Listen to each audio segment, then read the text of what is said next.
Is Softr just another no-code builder that promises too much, or can it actually build something useful without wasting your time? It looks sleek, but beneath the surface, there's more to unpack than just drag and drop. The builder connects to Airtable or Google Sheets as a backend, and setting up pages feels smooth and intuitive.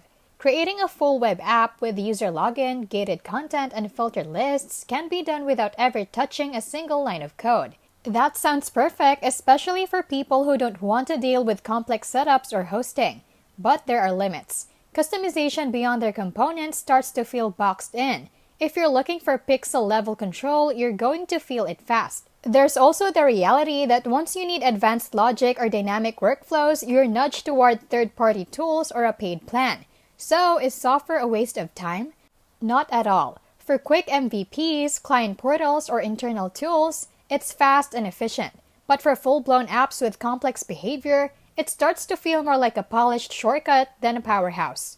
This has been How to Literally, where we keep things smart, simple, and scam-free. See you in the next one.